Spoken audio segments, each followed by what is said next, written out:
হঠাৎ করে জিপের ছাদে ধরম করে কিছু ভারী একটা পড়ার শব্দ হলো।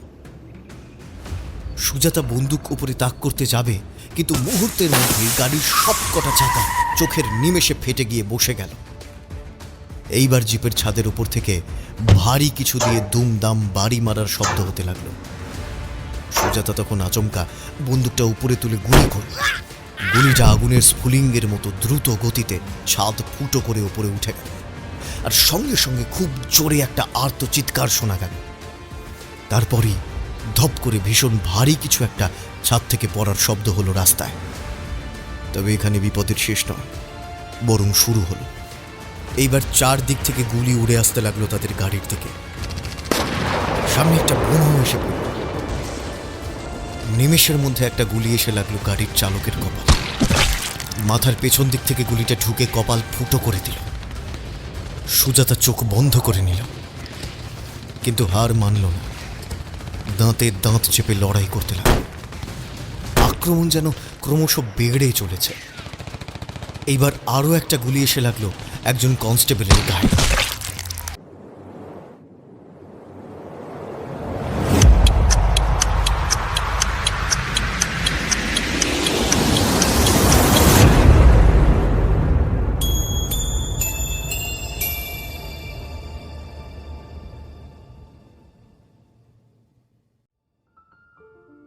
আপনারা শুনছেন দ্য ডার্ক হর্সেস, গল্পের দুপুর, গল্পের আড্ডায়।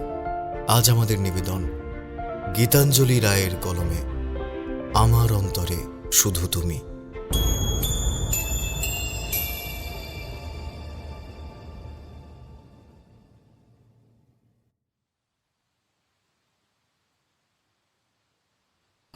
আমাকে আমাকে ছেড়ে যেও না, যেও না। আমার আমার হাত ধরো, আমাকে আমাকে বাঁচাও, প্লিজ প্লিজ, আমাকে আমাকে বাঁচাও। আমি আমি আসছি, আসছি।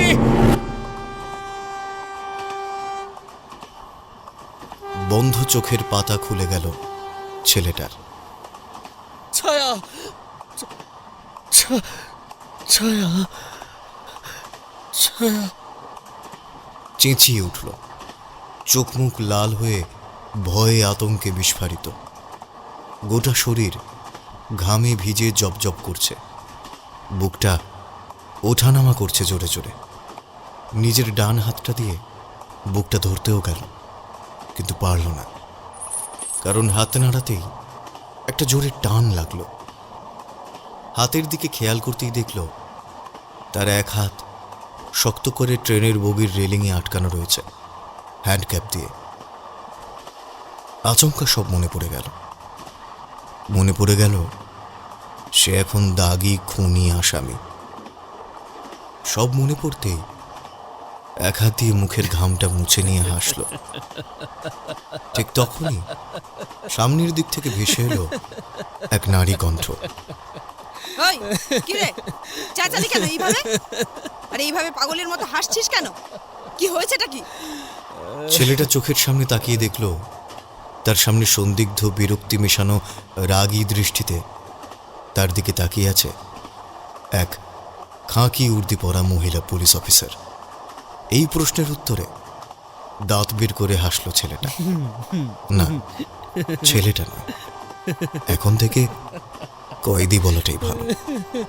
কয়েদিটা হাসার সাথে সাথেই একটা ধমক ভেসে এলো পুরুষ কণ্ঠে।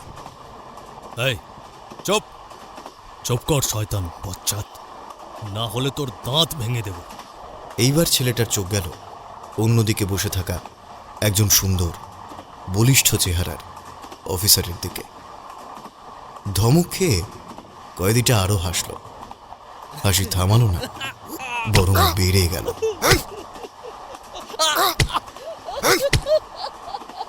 অতর্কিতে রুলের একটা বাড়ি সজোরে পিঠে এসে পড়ল। জোর মার খেয়েও ব্যথায় সাময়িকভাবে দমে আবার একটা তাচ্ছিল্যের হাসি হাসল কয়েদিটা। তারপর চুপ করে মাথা নিচু করে বসে রইল। পুরুষ অফিসার সেটা দেখে বলে উঠল, কুকুর একটা। হেডকোয়ার্টার থেকে দায়িত্ব এসে পড়েছে এই দুজন অভিজ্ঞ দক্ষ অফিসার রক্তিম ও সুজাতার ঘাড়ে 512 নম্বর কয়েদিটাকে এক জেল থেকে অন্য জেলে ট্রান্সফার করার।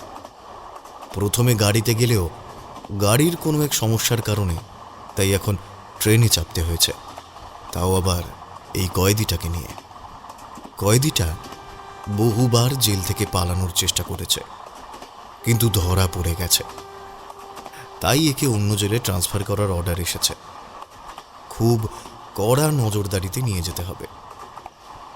হঠাৎ সুজাতা নিজের হাতে কার স্পর্শ অনুভব করে পাশে তাকালো, আর তাকাতেই দেখল রক্তিম কখন যেন এসে তার পাশে বসেছে, হাত রেখেছে তার হাতের উপর, আর মিটিমিটি হাসছে। সুজাতা এবার আর রাগল না, উল্টে হেসে শক্ত করে সেই হাতটা আঁকড়ে ধরল। রক্তিম মৃদু কণ্ঠে বলল, অনেক রাত হয়েছে সুজাতা, এখন তুমি বরং একটু ঘুমিয়ে নাও। না না, সে কি হয় নাকি? তুমি সারা রাত জেগে ওটাকে পাহারা দেবে আর আমি স্বার্থপরের মতো ঘুমোবো? না, এটা সম্ভব নয়। তার থেকে ভালো তুমি বরং ঘুমাও, আমি জেগে আছি। না সুজাতা, এরকমটা করো না। আমি যেটা বলছি শোনো। সেই সকাল থেকে তোমার অনেক পরিশ্রম গেছে, এখন তোমার বিশ্রাম প্রয়োজন। তুমি যদি আমার কথা না শোনো আর অসুস্থ হয়ে পড়ো, তাহলে ভেবেছ মাকে আমি কি জবাব দেব? মা তো বলবে, এই বাঁদর ছেলে, তুই আমার হবু বৌমার একটু যত্ন আত্মীটুকুও নিতে পারিসনি। আমি মার কাছে ভীষণ বকা খাবো। তাই বলছি, যাও, লক্ষ্মী মেয়ের মতো চুপটি করে শুয়ে ঘুমিয়ে পড়ো। চিন্তা নেই, আমি এখানে আছি। ব্যাটা পালাতে পারবে না। পালাতে চাইলে আমি ওর ঠ্যাং এই রোল দিয়ে মেরে একেবারে খোঁড়া করে রাখবো। এখন তুমি যাও লক্ষ্মীটি। এইবার সুজাতা কি আর করবে, সম্মতিতে মাথা নাড়াল। তারপর রক্তিমকে চমকে দিয়ে ওর কাঁধে মাথা রেখে এক হাত জড়িয়ে ধরে চোখ বন্ধ করে নিশ্চিন্তে ঘুমিয়ে পড়ল। রক্তিম আর কিছু বলল না, ওর বরং এতে ভালোই লাগলো। মুচকি হেসে আস্তে আস্তে সুজাতার মাথায় হাত বুলিয়ে দিতে দিতে সুজাতার কানের কাছে মুখটা এনে ফিসফিস করে বলল, সত্যি পাগল একটা, আই লাভ ইউ। কথাটা শুনে সুজাতার ঠোঁটে একটা হালকা হাসির রেখা ফুটে উঠল। সারাদিন বেশিরভাগ সময় ব্যস্ততাতেই কেটে যায়। ডিউটি আর ডিউটি। ভালোবাসাকে কাছে পাওয়ার এমন মুহূর্ত ওদের কপালে জোটে না। যেমন আজ সেই সকাল থেকে দুটো সুন্দর ফুলের মাঝে ধূসর রঙের কুৎসিত কীটের মতো জুটেছে এই কয়েদি। চুলগুলো সব তেল জলের অভাবে ময়লা, ধুলোবালি লেগে উস্কো খুস্কো হয়ে জট পাকিয়েছে। বড় করে 512 নম্বর লেখা জেলের পোশাকটা জায়গায় জায়গায় ফেটে ছিঁড়ে গেছে, আর তাতে কাদা ধুলো ময়লা লেগে আরও হতশ্রী দশা। খালি পায়ে ধুলো ময়লা কাদা লেগে রয়েছে, হাতে পায়ে গায়ে অজস্র আঘাতের চিহ্ন। এমনকি এক চোখের তলায় কালশিটে পড়েছে। মুখ ভর্তি খোঁচা খোঁচা দাড়ি, দু চোখে পাগলামো, ভর্ৎসনা, ক্রোধ, ঘেন্না আর ব্যঙ্গ মিশ্রিত দৃষ্টি। সব মিলিয়ে যেন সাক্ষাৎ শয়তানের মতো লাগছে তাকে।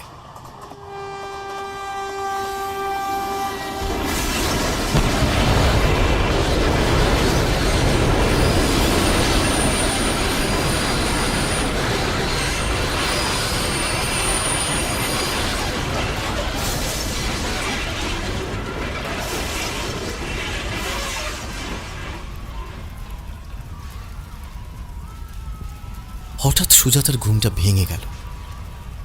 দু চোখের পাতা খুলে চারপাশটা দেখে কেমন থম মেরে রইল।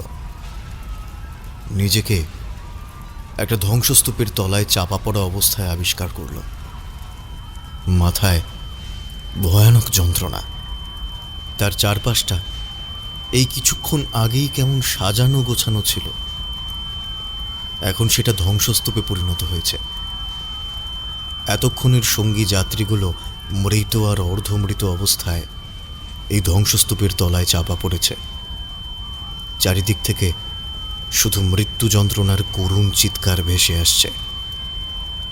সুজাতা অনেক কষ্ট করে নিজের ওপর থেকে কোনো মতে ধ্বংসস্তূপটা সরিয়ে উঠে দাঁড়ালো।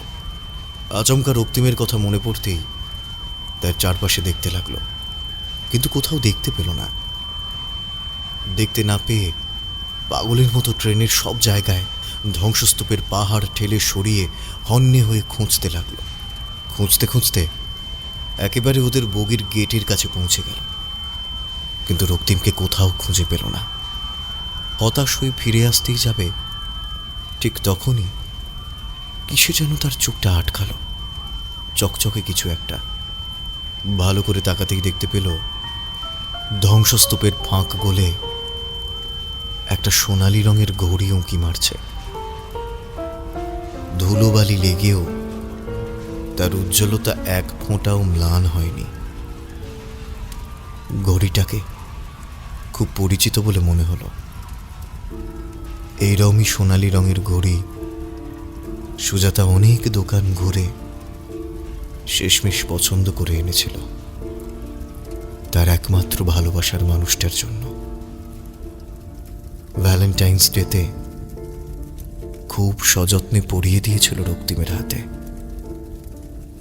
রক্তিম খুব খুশি হয়ে সেই ঘড়িটাতে চুমু খেয়ে বলেছিল, এই ঘড়ি জীবনে কোনোদিন খুলব না, সারা জীবন ঠিক এভাবেই আমার হাতে বাঁধা থাকবে। তাড়াতাড়ি কাছে গিয়ে বসে দ্রুত হাত দিয়ে সরাতে লাগলো ধুলোবালির আস্তরণ। আর আস্তরণটা সরতেই ওই সোনালি রঙের ঘড়ি সমেত একটা হাত বেরিয়ে এলো। এই হাত দেখতেই সুজাতার চোখ ফেটে জল আসতে চাইল, তবুও নিজেকে কোনো মতে আটকে উন্মত্তের মতো ধ্বংসস্তূপ সরানোর চেষ্টা করতে লাগলো। আর ধ্বংসস্তূপ সরাতেই দেখতে পেল রক্তিমকে শুয়ে আছে নিশ্চিন্তে। সুজাতার কেমন একটা ঘোর লেগে গেল। রক্তিমকে দেখে মুখে যেন হাসি ফুটে উঠল। ও ডাকলো, রক্তিম, রক্তিম, ওঠো, চলো, চলো আমার সঙ্গে। তুমি আমাকে ছেড়ে এখানে কেন এলে? ওঠো, ওঠো। রক্তিম কোনো সাড়া না দিয়েই সেই একই রকম দু চোখ বন্ধ করে শুয়ে রইল। এইবার সুজাতা যেন ভয় পেল। রক্তিমকে জোরে জোরে ঠেলা দিয়ে ডাকতে লাগলো, রক্তিম, এই রক্তিম, রক্তিম, উঠছো না কেন? কেন শুনছো না আমার কথা? কি হয়েছে? কি হয়েছে তোমার? কেন ভয় দেখাচ্ছ? না না, আমি সত্যি খুব ভয় পেয়েছি। এবার চলো, আরে বাড়ি ফিরতে হবে তো, মা অপেক্ষা করছে। চলো। কি হলো রক্তিম? রক্তিম, শুনছো না? কোনো উত্তর নেই। নিরুত্তর, নিরুত্তাপ। একইভাবে রয়েছে রক্তিম। রক্তিমের মাথাটাকে সুজাতা নিজের কোলে তুলে আরো জোরে জোরে ঝাঁকিয়ে ডাকতে লাগলো, এই রক্তিম, রক্তিম, এই উঠছো না কেন? ওঠো বলছি, ওঠো। রক্তিম, এই রক্তিম। অনেকক্ষণ ধরে ঝাঁকানোর পরেও একই অবস্থা দেখে ও রক্তিমের বুকে মাথা রাখল, কিন্তু কোনো স্পন্দন শুনতে পেল না। সুজাতা এবার রক্তিমের মাথার পেছনে হাত দিয়ে ওকে তুলতে গেল, আর মাথার পেছনে হাতটা দিতেই হাতে কিসের একটা চটচটে তরল এসে লাগলো। নিজের চোখের সামনে হাত দুটো তুলতেই দেখতে পেল ওর হাত দুটো রক্তিমের লাল রক্তে ভরে গেছে। ভালোবাসার মানুষটা শেষ বিদায়ের বেলায় সুজাতার হাতে নিজের লাল রক্ত দিয়ে ভালোবাসার চিহ্ন এঁকে দিয়ে গেল। তখন সুজাতা আর নিজেকে ধরে রাখতে পারল না। রক্তিমের প্রাণহীন দেহটাকে বুকে জড়িয়ে অজ্ঞান হয়ে রক্তিম, মাটিতে লুটিয়ে পড়ল। রক্তিম!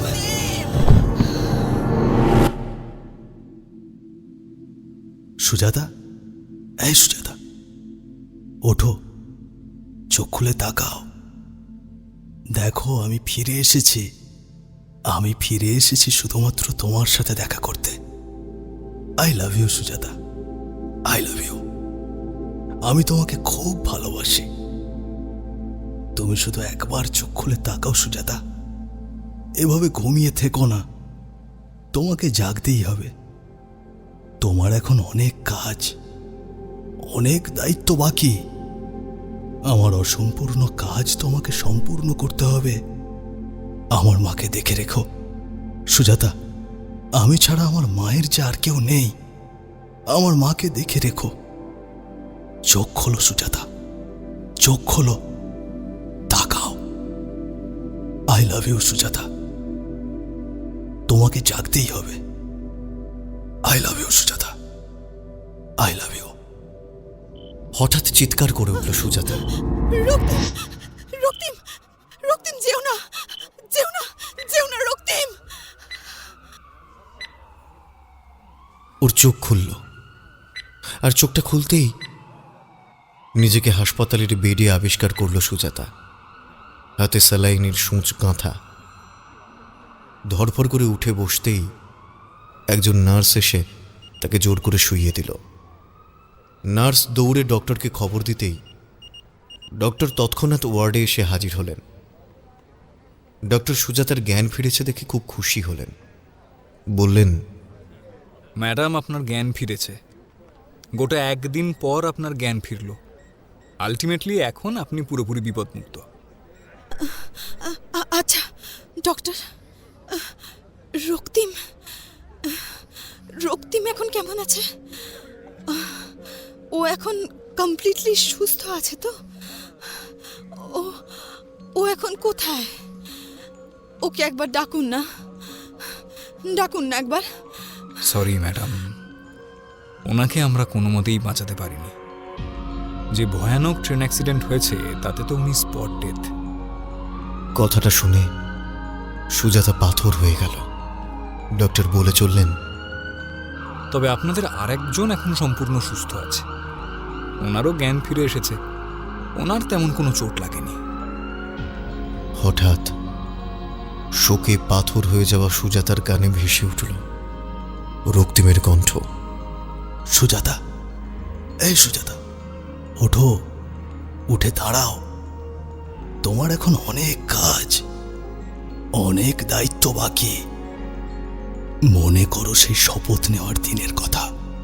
মনে করো দেশের প্রতি যে আনুগত্য সেবার শপথ নিয়েছিলে। সেসব কথা মনে করো সুজাতা, মনে করো।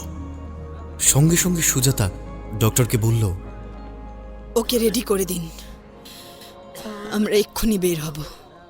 না ম্যাডাম, এখনো আপনাকে কিছুদিন রেস্টে থাকতে হবে।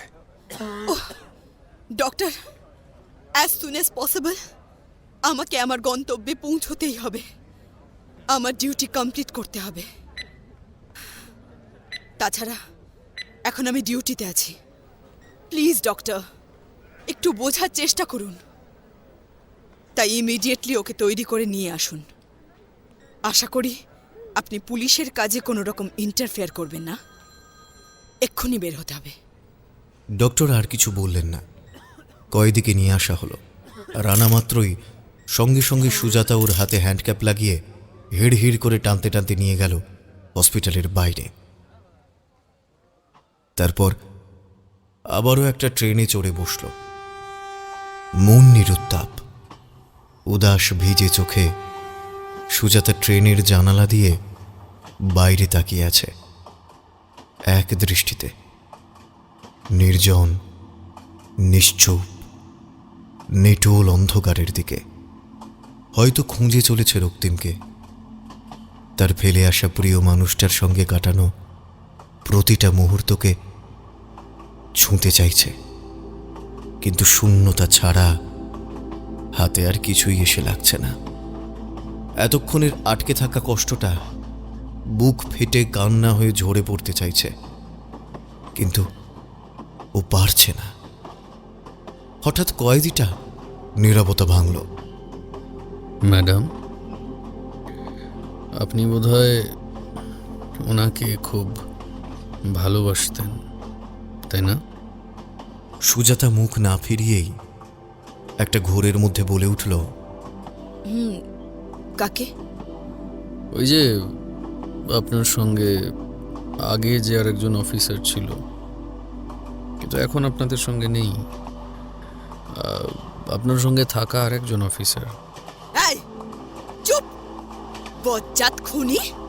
তোর মতো নিকৃষ্ট পশুর মুখে রক্তিমের মতো মানুষের সম্পর্কে কোনো কথা শুনতে চাই না, বুঝেছিস?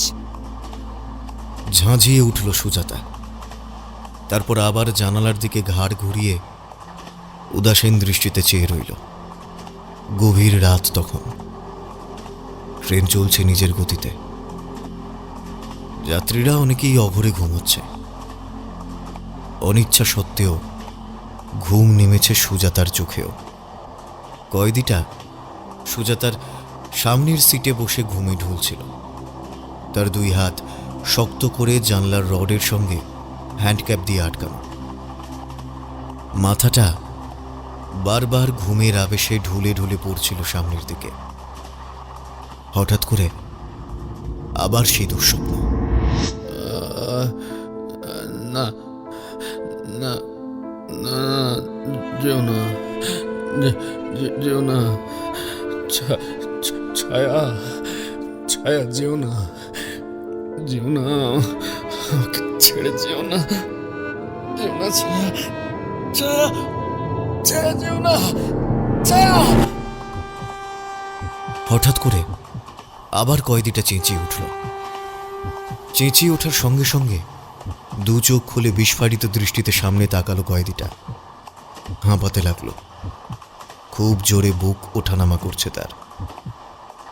চোখ দেখে মনে হচ্ছে যেন শরীরের সব রক্ত এসে জমা হয়েছে দুই চোখে, আর সেই রক্ত ঠেলে বেরিয়ে আসতে চাইছে।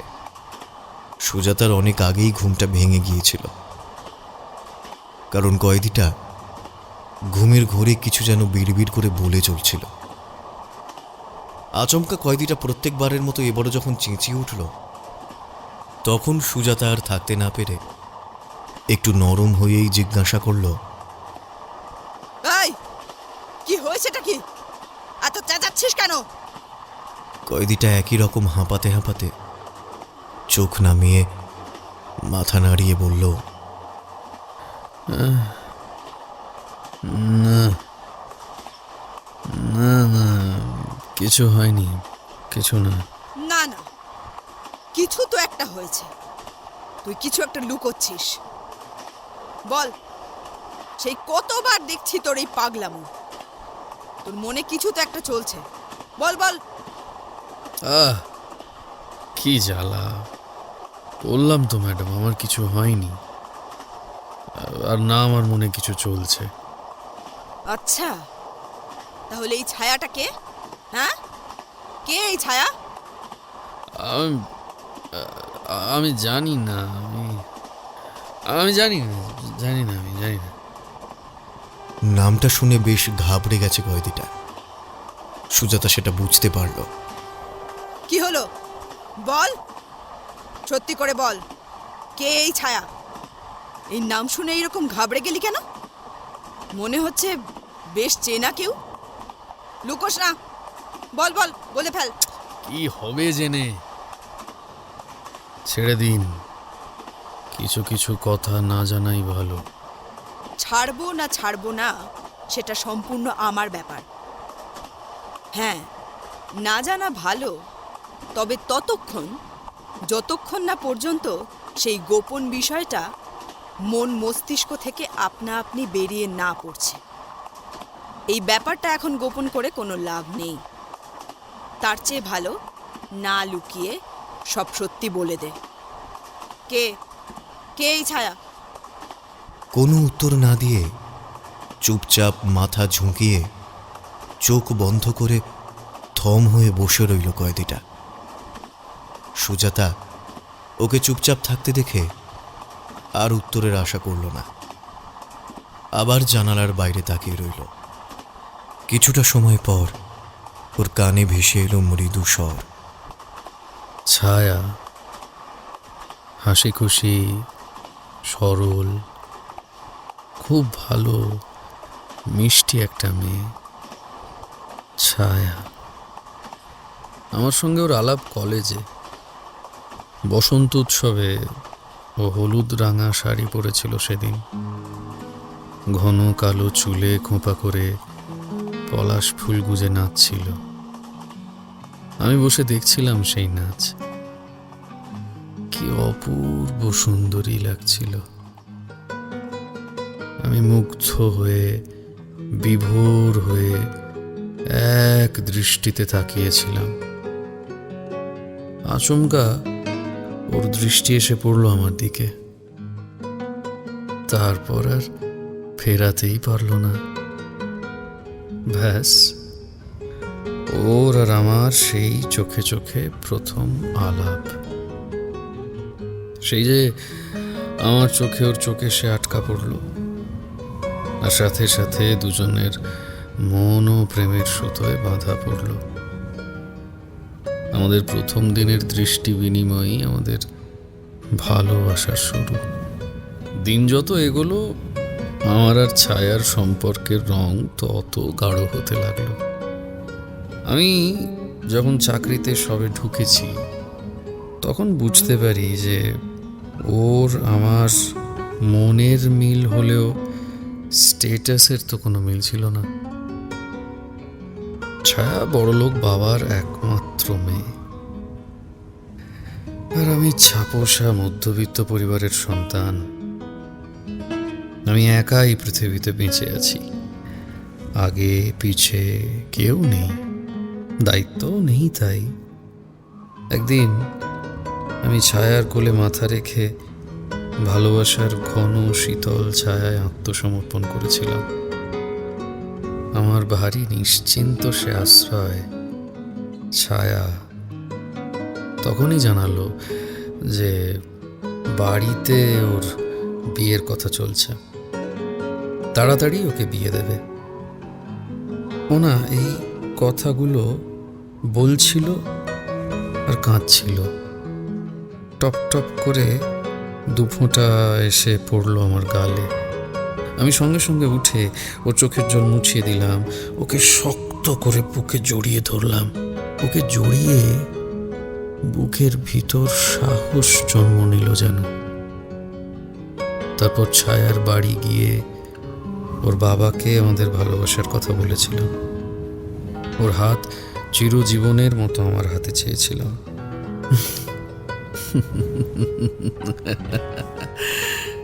কিন্তু চাইলেই তো আকাশের চাঁদ পাওয়া যায় না। ঠিক তেমনি জীবনের সব ভালোবাসার পূর্ণতাও পায় না। যন্ত্রণার ঢেউ ঠিক এসে আছড়ে পড়বে তোমার জীবন তটে, আর মুছে যাবে তোমার স্বপ্নের বালিঘর। ছায়ার বাবা আমার কথা শুনে আমাকে কুৎসিত অপমান করে বাড়ি থেকে দূর দূর করে তাড়িয়ে দিল। আচমকা ছায়ার সাথে আমার দেখা সাক্ষাৎ সব বন্ধ হয়ে গেল। শুনলাম ওর বড়লোক বাবা মেয়েকে ঘরে বন্দি করে রেখেছে। আমি তখন শুনি একদম তখনই ছুটতে ওদের বাড়ি পৌঁছলাম। ছায়ার বাবার কাছে অনেক অনুরোধ করলাম, এমনকি ওনার পা দুটো ধরে বললাম ছায়াকে ছেড়ে দিতে। আমি ওকে খুব ভালোবাসি, ও আমাকে খুব ভালোবাসে। আমি আমার সবটুকু দিয়ে ওকে ভালো রাখবো। ছায়ার বাবা প্রথমে কিছুতেই রাজি হচ্ছিলেন না। তারপর কি হলো, আচমকা রাজি হয়ে গেল।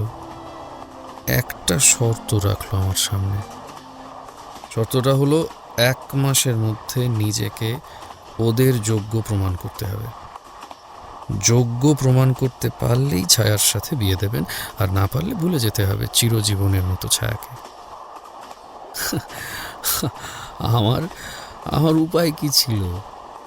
ওইটুকু সময়ও তো তখন স্বর্গের সাক্ষাতের মতো।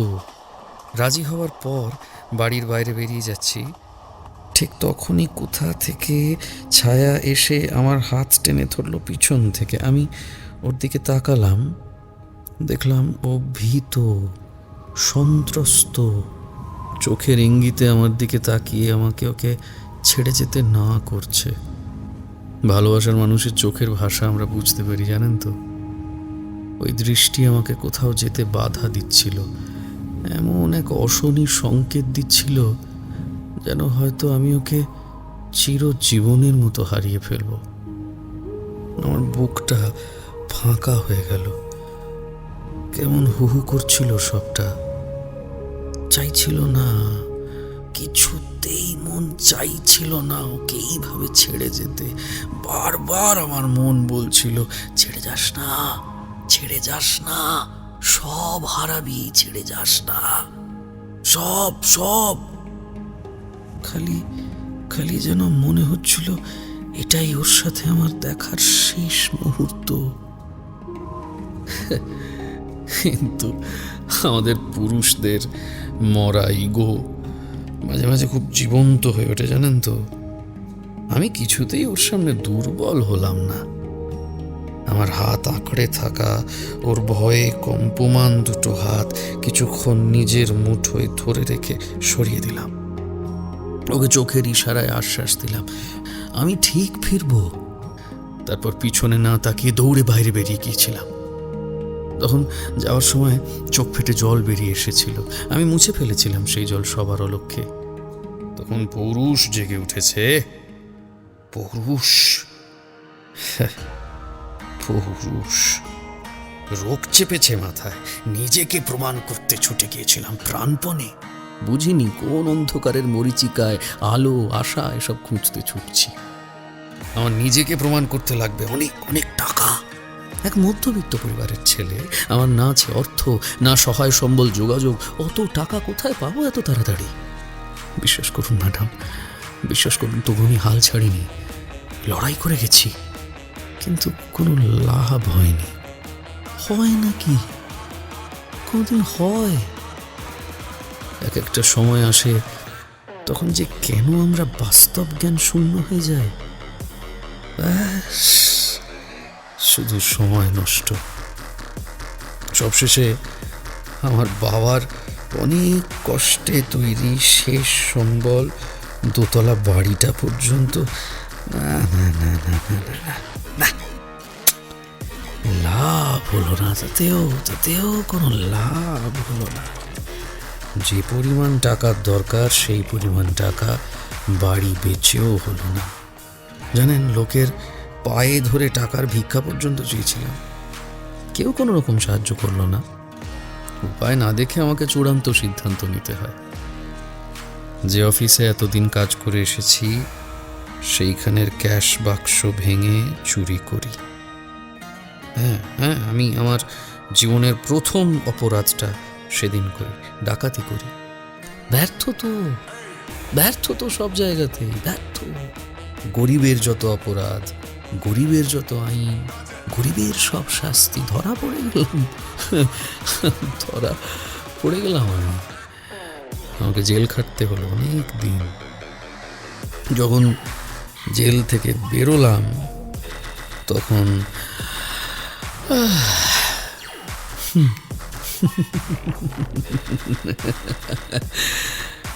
এক মাসের বেশি সময় কেটে গেছে। 1 মাস। ছায়ার মুখটা প্রতিটা দিন, ও কি অসহ্য সেই সব দিন। আমি দৌড়ে গেলাম ওর বাড়িতে। জানতাম না তখন কি অপেক্ষা করে আছে আমার জন্য। সেখানে গিয়ে জানতে পারলাম ছায়ার কোনো এক বড়লোক বাড়িতে খুব ধুমধাম করে বিয়ে হয়ে গেছে। এখন ও খুব সুখে শান্তিতে স্বামীর ঘর করছে। আমাকেও স্পষ্ট করে ওর বাবা জানিয়ে দিল যে ছায়া আমাকে বলে দিতে বলেছে ওর নতুন সুন্দর জীবনে আমি যেন আমার ওই অনামুখ অপদার্থতার কোনো কালো ছায়া না ফেলি। আমার মাথায় আকাশ ভেঙে পড়লো। আমি চোখে অন্ধকার দেখলাম। কেউ যেন আমার পাটা গেঁথে রেখেছিল মাটির সঙ্গে। আমার মুখের ওপর ছায়ার বাবা দরজা বন্ধ করে দিলেও ঠায় পাথরের মূর্তির মতো সেখানেই দাঁড়িয়ে রইলাম। মাথা বনবন করে ঘুরতে লাগলো। আমার সমস্ত শরীর তখন শিরা ছিঁড়ে চিৎকার করে বলতে চাইছে, এ হতে পারে না, এ কিছুতেই হতে পারে না,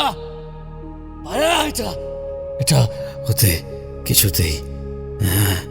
ছায়া ছায়া আমাকে ভালোবাসে, ও আমাকে ছাড়া অন্য কাউকে বিয়ে করতে পারে না। ও আমাকে ভালোবাসে, আমাকে ভালোবাসে।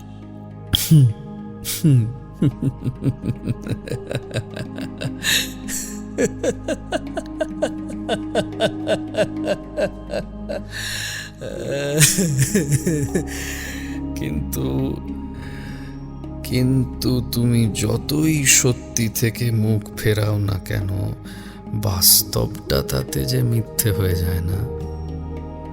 বুক ফাটা কষ্ট নিয়ে অনেক কষ্টে টলতে বাড়ি ফিরেছিলাম। সমস্ত ঘরটা যেন অন্ধকারে জেগে থাকা একটা দানব, নিজেকে ছিঁড়ে ফাটিয়ে দগদগে করে দিতে ইচ্ছে করছে। তো তারপর জীবনটা যখন শান্ত নদীর বুকে তবু কোনো রকমে এক গভীর ক্ষত নিয়ে শান্তভাবে বয়ে চলছিল, তখন আবার এক ভয়ঙ্কর তুফান এলো আর আমায় চিরকালের মতো ভেঙে তছনছ করে দিয়ে চলে গেল। ভাগ্য জেল খাটা আসামি, তবু কেউ দয়া করে। পেটের দায়ে অনেক খুঁজে সামান্য বেতনে ছোট্ট একটা কাজে ঢুকলাম। একদিন এক বন্ধুর সঙ্গে দেখা, ওর কাছেই জানতে পারলাম এক ভয়ঙ্কর সত্যি। বোধহয় না জানলেই ভালো হতো। ওই বন্ধু আমার আর ছায়ার দুজনেরই ক্লোজ ছিল, তো তাই ভাবলাম যদি ছায়ার বিষয়ে কিছু খবর পাওয়া যায়, যে ও কেমন আছে, তো মনটা একটু শান্তি পায়। তাই ছায়ার বিয়ের পরও কেমন আছে বলতেই ও বিস্ময়ের সঙ্গে আমাকে জানায়, সে কি, তুই ছায়ার বিষয়ে কিছু জানিস না? ছায়ার বিয়েতে আমি ওদের বাড়িতে ইনভাইটেড ছিলাম, তাই আমি গিয়েছিলাম সেদিন। কিন্তু আমি কখনো ভাবিনি ভয়ঙ্কর কিছু একটা ঘটবে। কি রে, কি ভয়ঙ্কর কিছু? কি মানে বলবি তো, থামলি কেন বল। বিয়ের দিন সব ঠিকই চলছিল। বর এসে বসেছিল বিয়ের মণ্ডপে নববধূর অপেক্ষায়। নববধূ তার দুই হাত মুখের সামনে জড়ো করে পান পাতা দিয়ে মুখ আড়াল করে প্রবেশ করলো পিঁড়িতে চেপে। সত্যি বলতে সেই দিন কি অপূর্ব লাগছিল আমাদের ছায়াকে। কনের বেশে ছায়াকে বিয়ের মণ্ডপে দাঁড়িয়ে থাকা বরের চারিদিকে ঘোরানো হচ্ছিল। তখন চারিদিকে চেঁচামেচি হইচই করছিল। হঠাৎ এমন ঝড় এলো যে সব কিছু ধুয়ে মুছে নিশ্চিহ্ন করে দিল। দেখলাম যখন বরের মুখোমুখি দাঁড় করিয়ে ঠাকুরমশাই মুখ থেকে পান পাতা সরিয়ে বরের দিকে তাকিয়ে শুভদৃষ্টি করতে বলছে, কিন্তু ছায়ার এতে কোনো হেলদোল নেই। সেই একইভাবে পান পাতা মুখে নিয়ে বসে আছে পাথরের মূর্তির মতো। একে একে সবাই ওকে ডাকতে লাগলো, তাতেও কোনো ফল হলো না। একজন ডাকতে ডাকতে ওকে একটু ধাক্কা দিল, আর তাতে সবাইকে চমকে দিয়ে ধপ করে ছায়ার মাথা হেলে পড়ল পিঁড়ি ধরে রাখা একজনের কাঁধে। তারপর ডাক্তার এসে জানালো সব শেষ। সব শেষ? না মানে এই সব শেষ মানে কি? মানে আমার ছায়ার কি হয়েছিল? কি হয়েছিল বল আমাকে বল। ছায়া আর নেই, মারা গেছে, বিষ খেয়েছিল। আমার মাথায় না কিচ্ছু ঢুকছিল না। আমার পায়ের তলার মাটিটা কেউ যেন কেড়ে নিয়েছিল, মাথাটা বনবন করে ঘুরছিল, চোখের সামনেটা হঠাৎ করে অন্ধকার হয়ে গিয়েছিল। হ্যাঁ, জ্ঞান যখন ফিরল তখন আমার দুই চোখ দিয়ে উষ্ণ ধারা নামছে। আমি আমি সেই দিনও ভীষণ কেঁদেছিলাম। বুকের ভেতর যেন সজোরে ছুরি বসিয়ে দিয়েছে কেউ। ফালা ফালা হয়ে যাচ্ছে আমার সবটুকু অন্তর। আমি নিজেকে স্থির রাখতে পারলাম না, আমি কিছুতেই পারলাম না। ছুটে গেলাম ছায়ার বাবার কাছে মনের হাজার প্রশ্ন নিয়ে। ওখানে গিয়ে জিজ্ঞাসা করলাম, কেন কেন কেন কেন কেন আমাকে এইভাবে মিথ্যে বলে ঠকালো? ছায়া বিয়ে করে সুখী আছে, সুখী। গলা নামিয়ে কথা বল ছোট লোক। কোন সাহসে এত চেঁচিয়ে কথা বলছিস? মনে রাখিস, তোর জন্য আমার মেয়েটা মরেছে। তুই ওর জীবনে না এলে আজ আমার মেয়েটা বেঁচে থাকতো। এখন এখানে কি নিতে এসেছিস? বেরিয়ে যা। আমি চাই না তোর সাথে আমার মেয়ের নাম চড়াক। আমি চাই না। আমাকে তাড়িয়ে দিল, আমাকে তাড়িয়ে দিল। আমি এত ভেঙে পড়েছিলাম যে দিন রাত নেশায় ডুবে থাকতাম। হঠাৎ একদিন ওদের বাড়ির কাজের লোকের থেকে জানতে পারলাম যে বাবু বাবু ও ও এই বিয়ে করতে চায়নি, এই বিয়ে করতে চায়নি। ওকে ওর বাবা বাধ্য করেছিল। ও মুখ বুঝে সব মেনে নিয়েছিল, সব। কিন্তু কিন্তু ও সহ্য করতে পারেনি। বিয়ের দিন মণ্ডপে নববধূর সাজে যাওয়ার ঠিক ঠিক ঠিক আগের মুহূর্তে ও বিষ খেয়ে নিয়েছিল। আর আর তারপর তো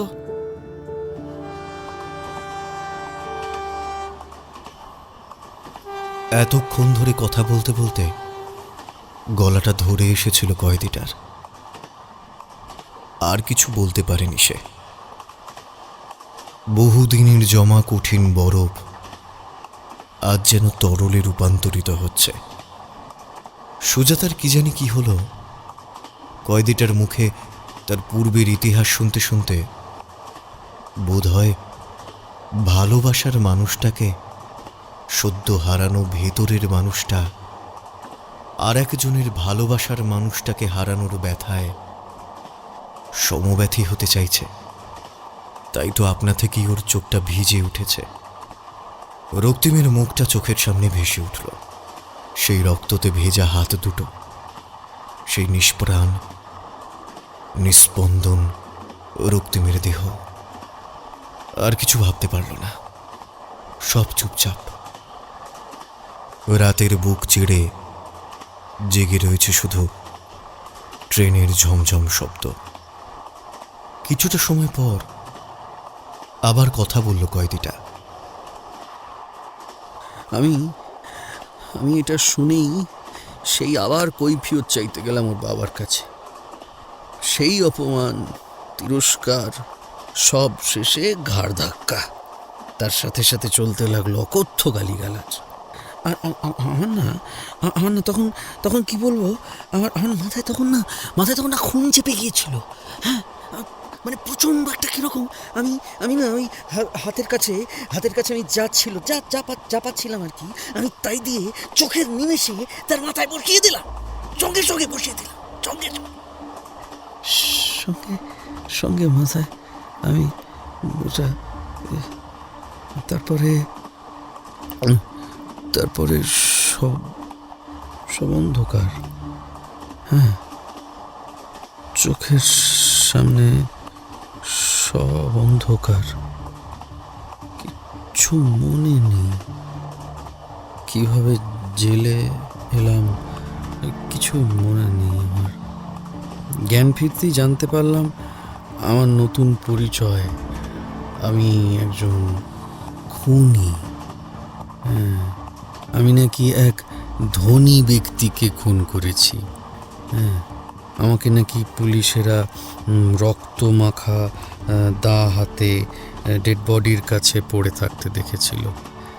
তারপর শ্রীঘর, আর এখন আপনার হাতে বন্দি। এতক্ষণ নীরবে কথাগুলো শুনছিল সুজাতা। তারপর কেমন যেন রাগ হলো, ঘেন্না হলো। মনে হলো এটা কি করছে সে? একটা জঘন্য নিষ্ঠুর খুনির সাথে নিজেকে গুলিয়ে ফেলছে। এ তো একটা নর পশু, এর নাকি ভালোবাসা। এগুলো স্রেফ নাটক, অভিনয়, চোখে ধুলো দিয়ে পালানোর জন্য।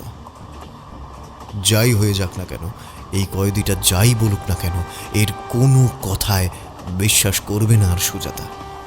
একটা মানুষকে যে নৃশংসভাবে হত্যা করে, সেই মানুষের রক্তে তার হাত রাঙায়, সে কিনা আর একজন মানুষকে ভালোবাসবে?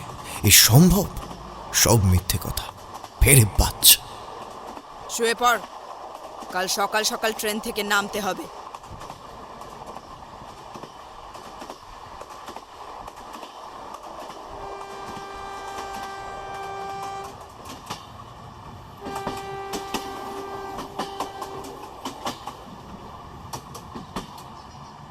পরের দিন সকালে আস্তে আস্তে সূর্যের আলো ফুটে উঠেছে। হলুদ আলো এসে পড়েছে চারপাশে। পাখির ডাক। ট্রেনটা এসে থামল স্টেশনে। পাখির ডাকে গোটা আকাশটা যেন প্রাণবন্ত হয়ে রয়েছে। রাত্রের নিস্তব্ধতা বর্জন করে যেন জীবন জেগে উঠছে আবার। স্টেশনের কোলাহলে ঘুমটা কাঁচা হয়ে এসেছে কয়েদিটার। সুজাতা এবার জোরে একটা ঠেলা দিয়ে বলে উঠল, এই ওঠ ওঠ। কয়েদিটা এবার চিত হয়ে শুল। তার মাথার ওপরের ট্রেনের রডের সঙ্গে হ্যান্ডকাপটা লাগানো রয়েছে। সুজাতা তার হাতের রুলটা দিয়ে একটা বাড়ি মারল কয়েদিটার বুকের ওপর, আর মারের চোটেই তড়াক করে লাফিয়ে উঠে বসল কয়েদিটা। চোখ খুলে ফ্যালফ্যাল করে তাকিয়ে রইল। খানিকক্ষণ সুজাতাকে দেখে তারপর নিজের কনুইটা বুকের মধ্যে ঘষতে লাগলো। কি হয়েছে ম্যাডাম? আপনাদের আইনে কি একটু শান্তিতে ঘুমোতে দেওয়ার নিয়ম নেই? যখনই দেখছেন তখনই কেবল ঠ্যাঙাচ্ছেন। হ্যাঁ, নিয়ম আছে শান্তিতে ঘুমানোর, তবে সেটা এখন নয়, একেবারে ফাঁসিতে ঝোলানোর পর। যখন মরবি তখন শান্তিতে ঘুমিয়ে নিস। এখন ওঠ, চল। ওরা ট্রেন থেকে নামল। হ্যান্ডক্যাপের আর একটা দিক সুজাতা লাগিয়ে নিয়েছে নিজের হাতে। স্টেশন থেকে বেরিয়েই ওখানকার থানা থেকে ওদের নিতে আসা দুজন কনস্টেবল সহ পুলিশ জিপে উঠে বসল সুজাতা। তারপর পুলিশের জিপ ছুটে চলল নিজের গন্তব্যের দিকে। সুজাতারা যে জেলখানার উদ্দেশ্যে বেরিয়েছে সেটা এখনো বেশ অনেকটা দূরে। পথে একটা ঘন জঙ্গল পেরোতে হয়। সুজাতা জানতো এই জঙ্গল সম্পর্কে, কতটা ভয়ঙ্কর এই জঙ্গল। এখানে একটা দুর্ধর্ষ গ্যাং থাকে, কালুয়া গ্যাং। এমন কিছু কেস নেই যা এই গ্যাং করেনি। ডাকাতি, খুন, রেপ, খুন করে লাশ এই জঙ্গলের মাটিতে পুঁতে ফেলা। ওদের ত্রাসে এই গোটা জঙ্গল, এমনকি বাইরের এলাকার পর্যন্ত সবাই থরথর করে কাঁপে। এই জঙ্গলের পাশ দিয়ে কেউই একা যাতায়াত করে না। তাই জঙ্গলটা আসতেই দুজন কনস্টেবল তাদের রাইফেল শক্ত করে উঁচিয়ে ধরে রইল। সুজাতাও তার কোমর থেকে রিভলভার বের করে দুই হাতে শক্ত করে ধরে রইল। শুধু কান খাড়া হয়ে রইল সবার। সতর্ক দৃষ্টি চতুর্দিকে ঘুরতে লাগল। এইসবের মধ্যেও একজনের কোনো কিছুই যায় আসছিল না। মুখে একটা অদ্ভুত হাসি নিয়ে শান্ত দৃষ্টিতে বাইরের প্রকৃতি উপভোগ করছিল। কত শত সবুজ গাছের সারি তাদের ঘিরে দাঁড়িয়ে আছে। কত নাম না জানা পাখিরা ডাকছে। নির্মল আলোয় পরিপূর্ণ এই জঙ্গল তাদের নীরবে স্বাগত জানাচ্ছে। সবুজ পাতার ফাঁক বলে কোথা থেকে শীতল বাতাস এসে জিপের ছোট্ট জানালার খাঁচা ভেদ করে ভেতরে ঢোকার অপচেষ্টা চালাচ্ছে। হাওয়াটা তেমনভাবে ছুঁতে না পারলেও মনে মনে ঠিকই অনুভব করতে পারছিল কয়েদিটা। এমন সময় চারপাশের গাছের পাতা নড়তে নড়তে অস্বাভাবিক রকম দুলতে লাগলো। সুজাতার মনে খচ করে একটা সন্দেহের তীর এসে বিঁধল। দু হাতে ধরা রিভলভারটা আরো শক্ত করে আঁকড়ে ধরল আর তীব্র দৃষ্টিতে চারিদিকে পর্যবেক্ষণ করতে লাগলো। হঠাৎ করে জিপের ছাদে ধরম করে কিছু ভারী একটা পড়ার শব্দ হলো। সুজাতা বন্দুক উপরে তাক করতে যাবে, কিন্তু মুহূর্তের মধ্যে গাড়ির সব কটা চাকা চোখের নিমেষে ফেটে গিয়ে বসে গেল। এইবার জিপের ছাদের উপর থেকে ভারী কিছু দিয়ে দুমদাম বাড়ি মারার শব্দ হতে লাগলো। সুজাতা তখন আচমকা বন্দুকটা উপরে তুলে গুলি করল। গুলিটা আগুনের স্ফুলিঙ্গের মতো দ্রুত গতিতে ছাদ ফুটো করে উপরে উঠে গেল, আর সঙ্গে সঙ্গে খুব জোরে একটা আর্ত চিৎকার শোনা গেল। তারপরই ধপ করে ভীষণ ভারী কিছু একটা ছাদ থেকে পড়ার শব্দ হলো রাস্তায়। তবে এখানে বিপদের শেষ নয়, বরং শুরু হলো। এইবার চারদিক থেকে গুলি উড়ে আসতে লাগলো তাদের গাড়ির দিকে। সামনে একটা বোমাও এসে পড়ল। নিমেষের মধ্যে একটা গুলি এসে লাগলো গাড়ির চালকের কপাল। মাথার পেছন দিক থেকে গুলিটা ঢুকে কপাল ফুটো করে দিল। সুজাতা চোখ বন্ধ করে নিল, কিন্তু হার মানল না। দাঁতে দাঁত চেপে লড়াই করতে লাগল। আক্রমণ যেন ক্রমশ বেড়ে চলেছে। এইবার আরও একটা গুলি এসে লাগলো একজন কনস্টেবলের গায়ে। তবু আহত অবস্থায় রাইফেল হাতে নিয়ে নিজের নিশ্চিত মৃত্যু জেনেও সেই কনস্টেবল লড়ে চলল। তবে বেশিক্ষণ নয়, আরও একটা গুলি এসে লাগলো তার গায়ে, আর সঙ্গে সঙ্গে মৃত্যুর কোলে ঢলে পড়ল সে। সুজাতার চোখ জলে ভিজে এলো, কিন্তু সেই লড়াই একবারের জন্য থামাল না। গাড়ির অন্য পাশে থাকা আরেকজন কনস্টেবল তখনও লড়ে চলেছে। সে কোনো রকমে সুজাতার দিকটাই এগিয়ে এলো। সে সুজাতাকে বলল কোনোভাবে কয়েদিটাকে নিয়ে এখান থেকে পালাতে, তারপর থানায় গিয়ে সবটা জানাতে। সে সুজাতাকে কভার ফায়ার দেবে। কিন্তু সুজাতা কিছুতেই রাজি হচ্ছিল না। তবে একটা সময় ও নিজেও ভাবল। কয়েদিটাকে গাড়ি থেকে বের করলো সে। তারপর কয়েদিটাকে নিয়ে খুব দ্রুততার সাথে একটা ঝোপের আড়ালে গিয়ে লুকিয়ে পড়ল। সুজাতা ওইখানে বসেই বুঝে নিতে চাইল কেউ ওদের দেখেছে কিনা, নজর করছে কিনা। গাড়ির আড়াল থেকে তখনও সেই কনস্টেবল লড়ে চলেছে। সেই কনস্টেবলের কথা ভেবে সুজাতার প্রাণ শিউরে উঠল। আর ঠিক তখনই একটা বোমা উড়ে এসে পড়ল গাড়িটার উপর, আর সেকেন্ডের মতো গাড়িটা খেলনার মতো আকাশে উড়ে গেল। আর প্রচণ্ড একটা বিস্ফোরণে সমস্ত জায়গাটায় আগুন ঝলসে উঠল চোখের নিমেষে। আর আগুনের লেলিহান শিখা গ্রাস করল সেই মানুষটাকে। সুজাতার কিচ্ছু করার নেই। স্থির দৃষ্টিতে পাথরের মতো বসে রইল। চোখ থেকে একটা জলের বিন্দু না চাইতেও গড়িয়ে নামলো হাতের উপর।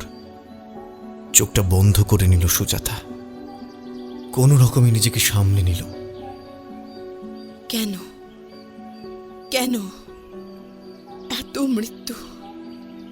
আর কত নিরীহ মানুষের মৃত্যু দেখতে হবে এই পুরা জীবনে?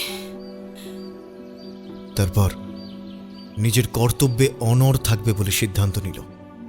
পরিস্থিতি যাই হোক না কেন, সে কিছুতেই বিচলিত হবে না। তাকে এই কয়েদিকে নিয়ে কোনোভাবে এখান থেকে বেরিয়ে যাওয়ার রাস্তা বের করতেই হবে। সুজাতা পিছন ফিরল জঙ্গলের মধ্যে দিয়ে লুকিয়ে এগোবে বলে। আর ঠিক তখনই তার মাথার পেছনে কোনো কিছু ভারী জিনিসের জোরে একটা আঘাত লাগলো। সঙ্গে সঙ্গে মাথাটা চেপে ধরে মাটিতে ধপ করে পড়ে গেল। চোখের সামনেটা সব কেমন ধোঁয়াটে হয়ে যাচ্ছে। হাত দুটো চোখের সামনে তুলে ধরতেই দেখল হাত দুটোতে কিছু একটা লেগে আছে। ঝাপসা দৃষ্টিতে প্রথমে না বুঝলেও পরে বুঝতে পারল হাতে লাগা জিনিসটা আসলে লাল রক্ত। সুজাতার মাথায় লাগা আঘাতের রক্ত। আর কিছু ভাববার বা কিছু করবার অবকাশ পেল না সুজাতা। ঝাপসা চোখের সামনে গোটা নীল আকাশটা হঠাৎ ঝুপ করে নামা গাঢ় অন্ধকারে ঢেকে গেল। সুজাতা, সুজাতা, সুজাতা, সুজাতা, ওঠো, ওঠো, উঠে পড়ো, উঠে পড়ো। এভাবে হারলে হবে না, হবে না, তোমাকে জিততেই হবে সুজাতা, সুজাতা। ভীষণ আবছা অস্পষ্টভাবে রক্তিমের কথাগুলো ভেসে আসছে। রক্তিমের মৃত মুখটা ভেসে উঠল কালো পর্দা ঠেলে, আর একই সঙ্গে তার রক্তে ভেজা হাত দুটো, আর সঙ্গে সঙ্গে বিদ্যুৎ স্পৃষ্টের মতো ছিটকে উঠে বসে হাঁপাতে লাগলো সুজাতা। চোখ খুলে আতিপাতি করে খুঁজতে থাকলো রক্তিমকে, কিন্তু এই দুর্বোধ্য অন্ধকারে কিছুই দেখতে পেল না ও। সুজাতা কিছুতেই বুঝতে পারল না সে কোথায় আছে। চারিদিকে শুধু অন্ধকার আর অন্ধকার। হঠাৎ করেই সুজাতা কুঁকিয়ে উঠল, আর সঙ্গে সঙ্গে দুই হাতে মাথাটা চেপে ধরবার চেষ্টা করল, কিন্তু পারল না। কেউ ওর হাত দুটো পিছমোড়া করে বেঁধে রেখেছে। তীব্র যন্ত্রণায় পুরো মাথাটা ঝনঝন করে উঠেছে।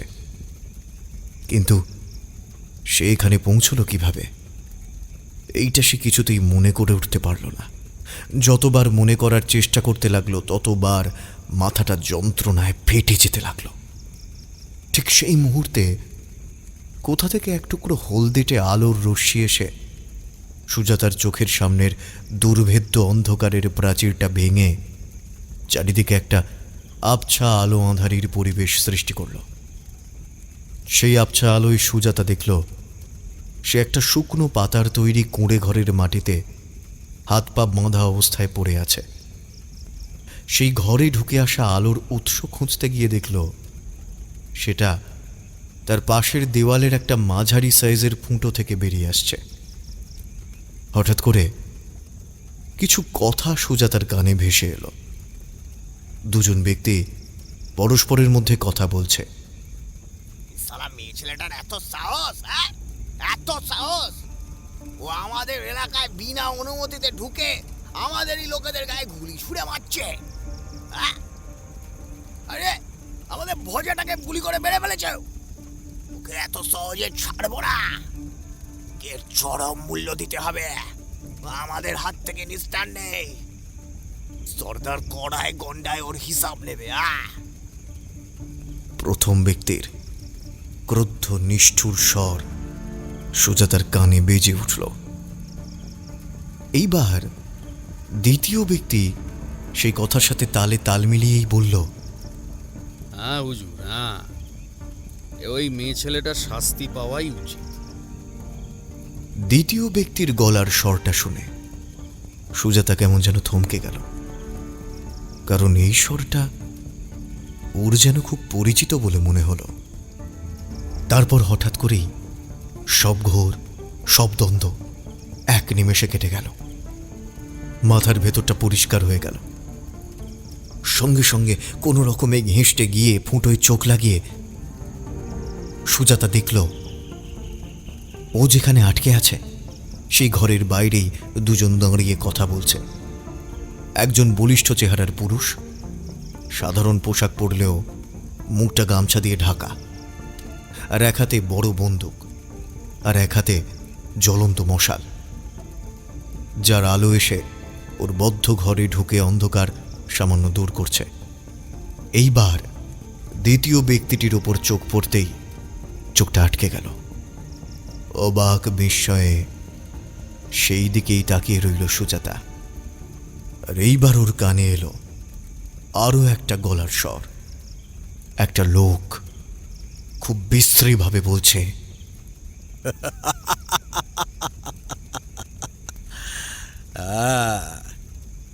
এই শাস্তি তো আমি এখন ওকে দিতেই যাচ্ছি। তবে এই সুন্দর একটা রাতে একটা সুন্দরীর সঙ্গে যেটা করা উচিত আগে সেটা তো সেরে নি। তারপর ওই মেয়ে ছেলেটার এমন অবস্থা করব যেটা দেখে পুরো জগৎ কেঁপে উঠবে। কথা শুনে সুজাতা বুঝতে পারল এই হলো কালুয়া গ্যাংয়ের সর্দার।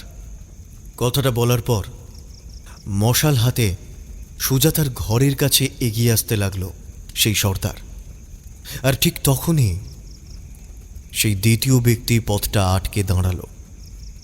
তারপর হাঁটু গেড়ে বসে মাথাটা নিচু করে বলল, হুজুর হুজুর ক্ষমা চাইছি, কিন্তু আমার একটা আবেদন আছে আপনার কাছে, এবং এটা আপনাকে রাখতেই হবে। রাখবো কি রাখবো না সেটা আমি বুঝবো, তুই বরং বল কি তোর আবেদন। হুজুর, মানে আমার নিবেদন হলো, আমি আগে ওই মেয়ে ছেলেটার সঙ্গে একটু বোঝাপড়া করে নিতে চাই আর কি, একটু ওই গায়ের ঝাল মিটিয়ে নিতে চাই। হ্যাঁ, আমি উসুল করতে চাই আমাকে যে জ্বালা যন্ত্রণা দিয়েছে তার হিসেব, তাই আমাকে আগে যেতে দিন। দ্বিতীয় ব্যক্তির এই কথাটা শুনে সর্দারের পাশে দাঁড়িয়ে থাকা একই রকমভাবে গামছা দিয়ে মুখ ঢাকা আর একটা লোক বন্দুক তুলে দ্বিতীয় ব্যক্তিটার কপালে ঠেকিয়ে রাগে গর্জে উঠল। তোর তো সাহস কম না? বসের ভোগের ওপর নজর দিচ্ছিস? চোখ উবড়ে নেও সালা! এই বন্দুকের এক গুলিতে কপালে গর্ত করে মাথা এপড় ওপর করো, তারপর ফেলে দেবো এই জঙ্গলে। দিয়াল কুকুরে ছিঁড়ে খাবে তোর লাশ, দেখবি দেখবি।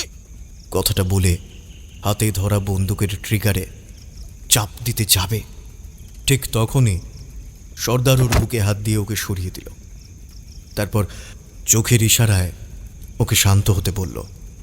তারপর দ্বিতীয় ব্যক্তিটার দিকে তাকিয়ে বলল, আমি তোর আবেদন রাখবো কি না রাখবো সেটা পরের কথা, তার আগে এটা তো বল, এই রকম চাওয়ার মানেটা কি? ওর ওপর তোর কিসের এত আক্রোশ সেটা তো শুনি। আগে হুজুর, এই মেয়ে ছেলেটা তো শুধু আপনার লোকজনের উপর গুলি চালিয়েছে, একজনকে মেরে ফেলেছে, আরে মানছি খুব বড় অপরাধ করেছে, কিন্তু আমার সঙ্গে তো আরও ভয়ঙ্কর সব অত্যাচার করেছে হুজুর। এর দলের লোকজন, হ্যাঁ, মানসিক শারীরিক কোনোটাই বাদ দেয়নি।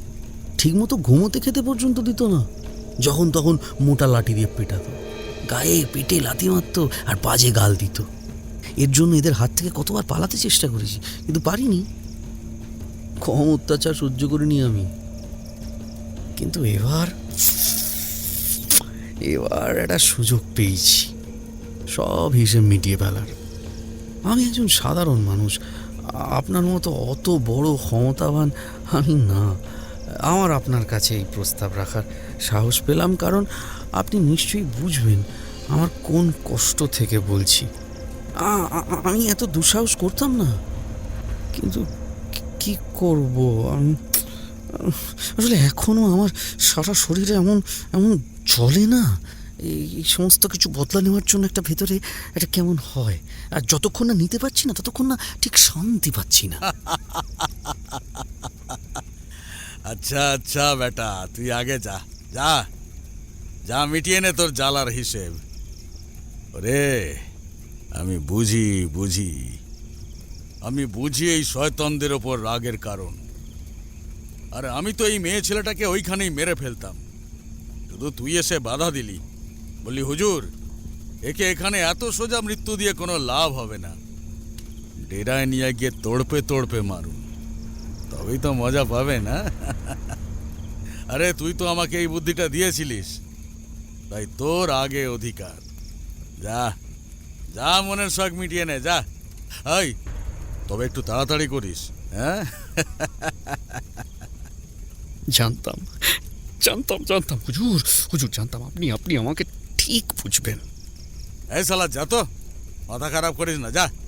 সর্দারের কথা শুনে মুখে একটা বিভৎস হাসি নিয়ে দ্বিতীয় ব্যক্তিটা এবার মহানন্দে এগিয়ে আসতে লাগলো সেই কুঁড়ে ঘরের দিকে, নিজের প্রতিশোধ নিতে। চোখ থেকে নোনা জলের ধারা নামতে লাগলো সুজাতার। শেষ পর্যন্ত সেই কয়েদিটার হাতে এই পরিণতি হবে সুজাতার। ওর চোখের সামনে ভেসে উঠল রক্তিমের হাসি মাখা মুখ। রক্তিম, এ তুমি কোথায় রেখে গেলে রক্তিম? কি ক্ষতি করেছিলাম যে আজ আমাকে এই অবস্থায় এই শয়তানদের হাতে প্রাণ দিতে হবে? আজ তুমি যদি আমার পাশে থাকতে, তাহলে আমাকে ঠিক বাঁচাতে এই শয়তানদের থেকে। আমার কোনো ক্ষতি তুমি হতে দিতে না। তুমি তো চলে গেছো, তবে কেন কেন তুমি প্রত্যেকবার এসে আমাকে মৃত্যুর মুখ থেকে ফিরিয়ে এনেছো? কেন মরতে দাওনি? কেন আজকে আজকে এই দিন দেখানোর জন্যে? তুমি জানো রক্তিম, ওই কয়েদিটাও এখন ওদের দলে। ওনাকে আমার উপর অন্যায়ের হিসেব নিতে আসছে। রক্তিম, রক্তিম, তুমি কোথায়? কোথায় তুমি রক্তিম? এখন এই বিপদ থেকে আমাকে কে বাঁচাবে রক্তিম? রক্তিম, কি হলো? তুমি কোথায়? তুমি কোথায় রক্তিম? কোথায়? বলো, বাঁচাবে না আমাকে? বাঁচাবে না রক্তিম? ও, ভালোই হলো, দেখছি ম্যাডাম উঠেই গেছে না? আমার কাজে কোনো অসুবিধে হবে না। শয়তানি হাসি হেসে কুড়ে ঘরের খড়কুটোয় তৈরি দরজাটা খুলে ঘরে ঢুকলো কয়েদিটা। হাতে ধরা মশালের কাঁপা আলোয় চকচক করে উঠল কয়েদিটার চোখ দুটো। কাজে কোনো অসুবিধা হবে না মানে? কোন কাজ? আমার উপর অত্যাচার করে আমার উপর তোর নোংরা বদলা চরিতার্থ করা, এই হলো তোর কাজ? কি তাই তো? আমার উপর তোর মন ভরে গেলে তারপর ওই সর্দারে পালা। কি ঠিক বললাম তো? যখন আমাকে নিয়ে সবার নোংরা উদ্দেশ্য মিটে যাবে, তখন টুকরো টুকরো করে আমাকেও এই জঙ্গলে পশু দিয়ে খাইয়ে দিবি? কি আমার সঙ্গে এইসব করবি বলে প্ল্যান করে এলি ওই শয়তানটার সাথে? তার জন্যই তো হাত মেলানো, তাই না? সত্যি অপরাধী, খুনি, না জানি আর কত কি দেখেছি, কিন্তু তোর মতো এত নীচ, হিপোক্রেট, জঘন্য মানুষ আমি এই প্রথমবার দেখলাম। জানি না ওসব আদৌ সত্যি ছিল কিনা। হয়তো আমার সিম্প্যাথি পাওয়ার জন্য কোনো নাটক ছিল। যখন এই ফন্দি কাজ করলো না, তখন এই জঘন্য পন্থা বেছেছিস। সে সত্যি না মিথ্যা জানি না। আদৌ ছায়া বলে যদি কেউ থেকেও থাকে, আর সে যদি তোকে না পেয়ে আত্মহত্যা করে থাকে, তাহলে সত্যি বলতে হয় যে সে বেঁচে গেছে, বেঁচে গেছে তোর মতো এক নর পশুর হাত থেকে। আরে ভালোবাসা তো দূর, তুই সামান্য সহানুভূতির যোগ্য না। তবে চেষ্টা করলে একটা ভালো অভিনেতা হতে পারতিস। বাবা, কি খেলাটাই না দেখালি! তবে সে যা খুশি ভাবতে পারেন আমার সম্পর্কে, তাতে আমার কিছু যাবে আসবে না ম্যাডাম। এখন তো সেটাই হবে যেটা আমি চাইবো। মানুষ মানুষকে ভরসা করে, আর আমি তো এক অমানুষকে বিশ্বাস করেছিলাম। একজন খুনি কিভাবে আরেক মানুষকে ভালোবাসতে পারে? আসলে সব নাটক, সব ভরম, সব ভণ্ডামি। হাতে ধরা মশালটা পাশের মশালদানিতে রাখলো কয়েদিটা।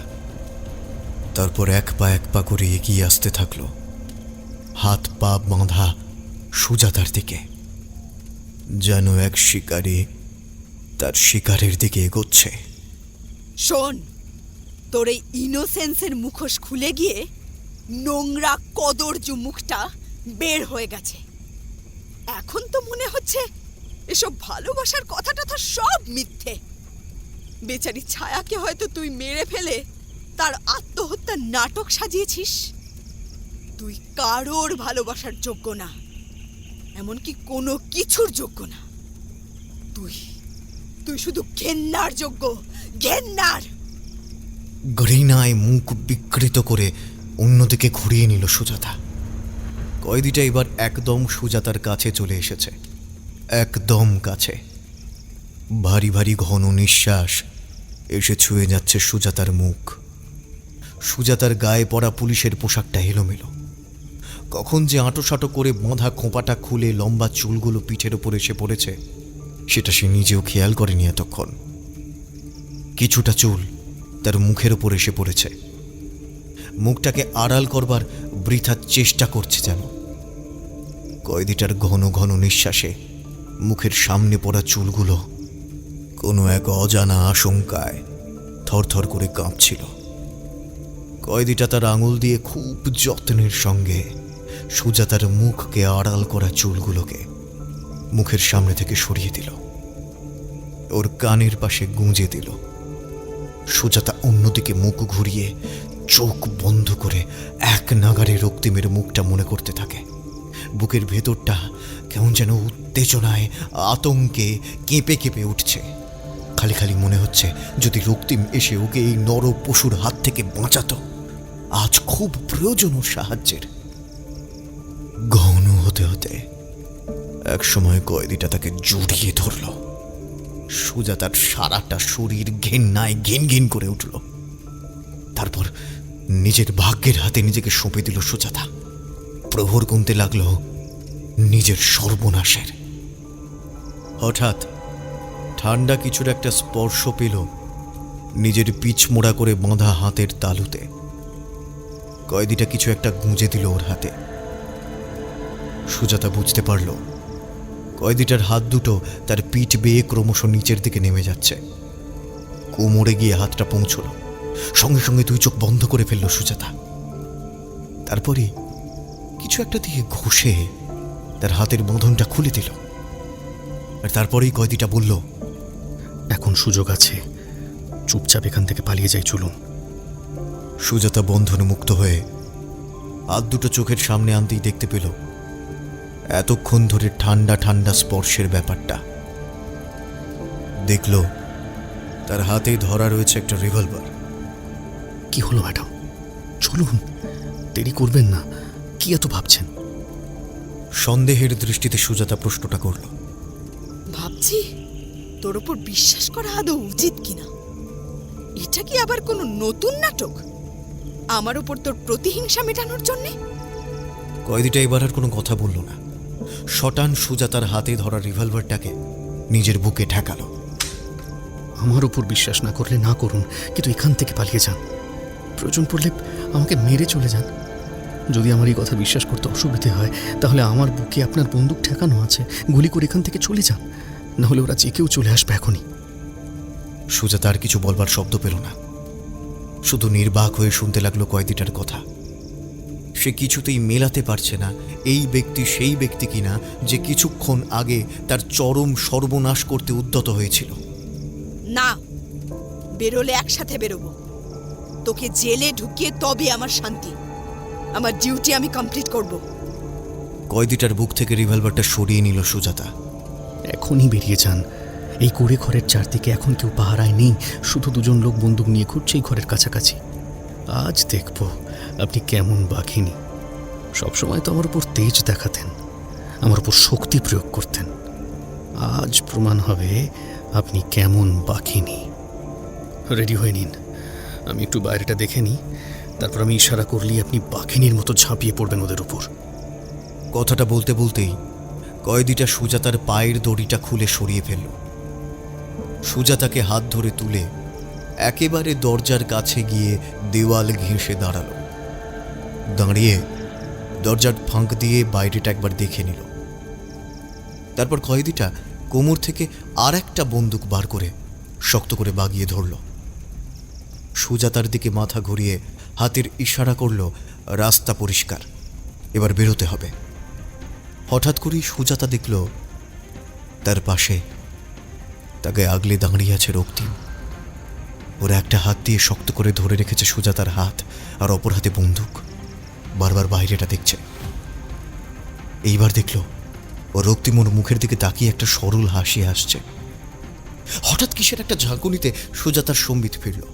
দেখল রক্তিম নয়, ওই চালচুলোহীন কয়েদিটা রক্তিমের জায়গায় দাঁড়িয়ে ওর দিকে তাকিয়ে কি যেন বলছে, তার মুখ জুড়ে চিন্তার ছাপ। কি হলো ম্যাডাম? ম্যাডাম শুনতে পাচ্ছেন? আরে চলুন ঝাঁপিয়ে পড়ি। উফ, কি আবার ভাবছেন? এখানে 1 মিনিটও দেরি করা মানে হাঁড়ি কাঠে নিজের গলা দেওয়া। চলুন অ্যাকশন শুরু করি।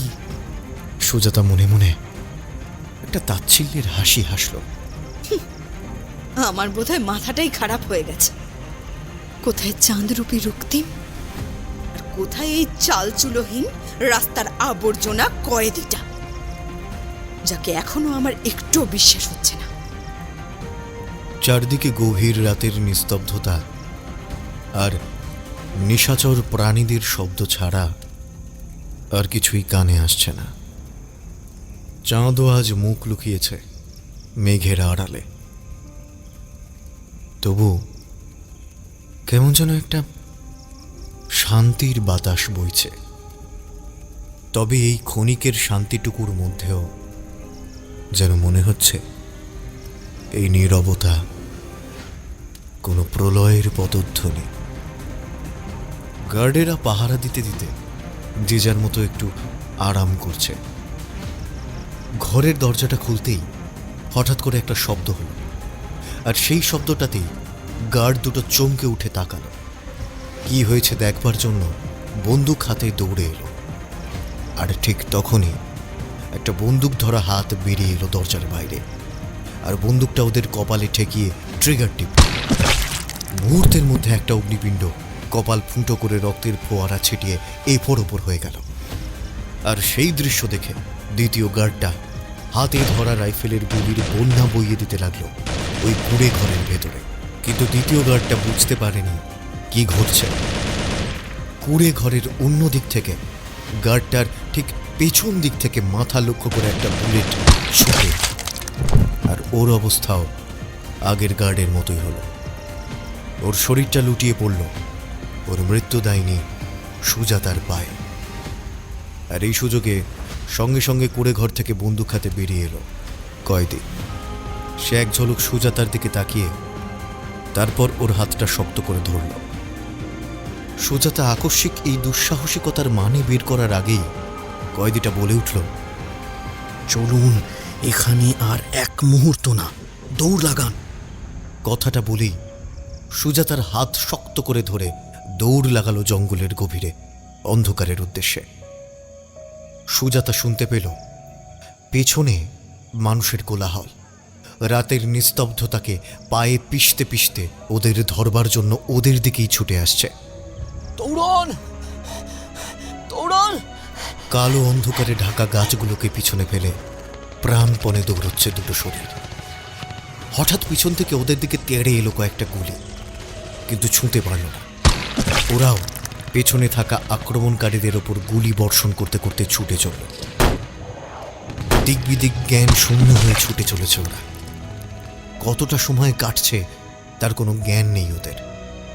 একটা সময় ক্লান্ত অবসন্ন হয়ে পড়ল ওরা। সামনে দেখতে পেল একটা জলাধার। আর দৌড়তে পারল না ওরা। ওই জলাধারের পাশেই ওরা বসে পড়ল। পেছন থেকে তখন আর কোনো শব্দ আসছে না। ওরা খেয়াল করল পেছন থেকে এখনো কোনো শব্দ এসে পৌঁছয়নি। খানিকটা দম নেওয়ার সময় পেল ওরা। মেঘের দল এতক্ষণে দূরে সরে গেছে। বেরিয়ে এসেছে পূর্ণ চাঁদের জ্যোৎস্না। গোটা জঙ্গল সেই জ্যোৎস্নায় প্লাবিত হচ্ছে। দুটো মানুষকে আলোকিত করেছে। আলোকিত করেছে তাদের মুখমণ্ডল। দুজনেই খুব হাঁপাচ্ছে। সুজাতার হাতটা এখনো ওই কয়েদিটা ধরে রেখেছে। এইবার সুজাতা বেশ রাগের চোখেই কয়েদিটার দিকে তাকালো। কয়েদিটা সেই চোখের দৃষ্টি অনুসরণ করে বুঝল এতক্ষণ কার হাত সে ধরে রেখেছে। আর খেয়াল হতেই ভয়ের চোটে ছিটকে হাতটা ছেড়ে দিল। খানিকটা সময় নিশ্চুপ কাটল। তারপর সুজাতা বলল, আচ্ছা, এটা তো তোর কাছে একটা সুবর্ণ সুযোগ ছিল।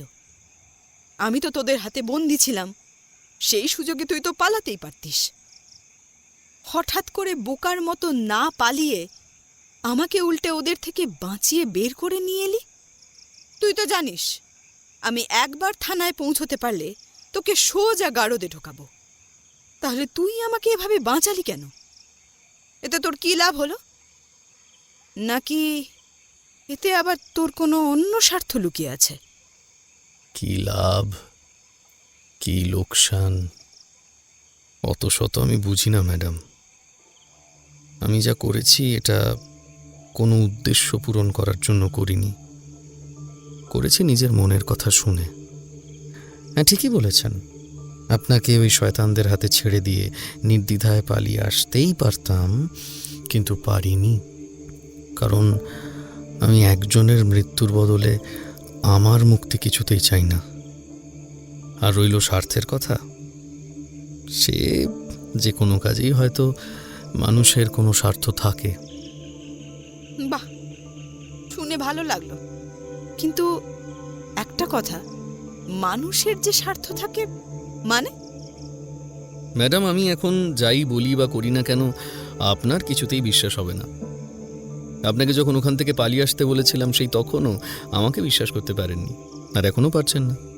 কখনো যে করতে পারবেন না সেটাও আমি ভালো করে জানি। যখন ট্রেনে আমার জীবন কাহিনী শুনেছিলেন, তখন আপনার দৃষ্টি আমি খুব ভালো করে লক্ষ্য করেছিলাম। সেই দৃষ্টিতে ছিল আমার প্রতি আপনার অবিশ্বাস, আপনার ঘেন্না। আপনি আমাকে কখনোই বিশ্বাস করবেন না। হাজার হোক, রাস্তার কুকুরকে তো মানুষ ভাবা সম্ভব না।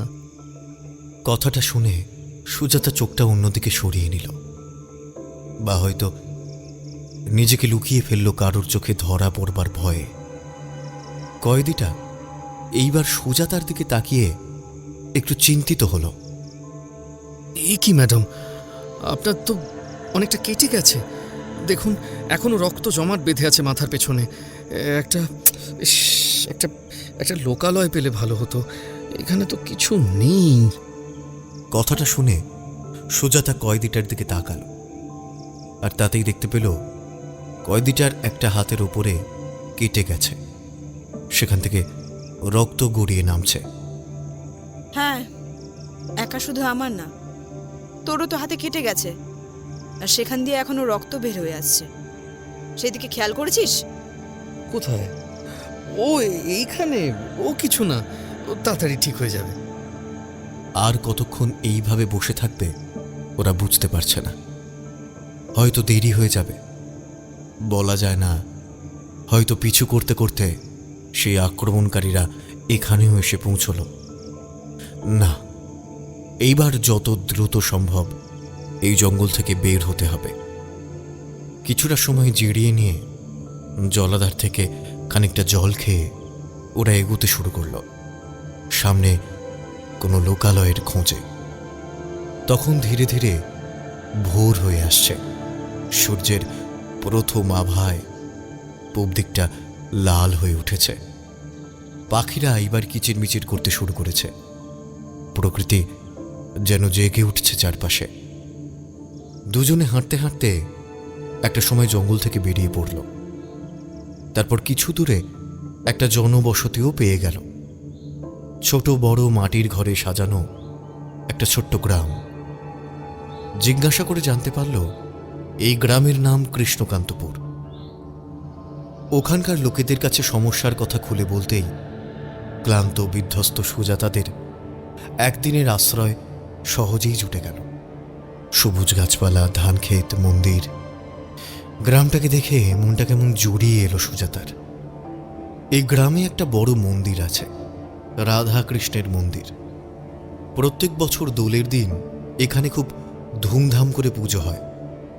সামনেই দোল, আর তাই গ্রাম এখন বেশ সেজে উঠেছে। আলপনা পড়েছে মাটির ঘরগুলোতে।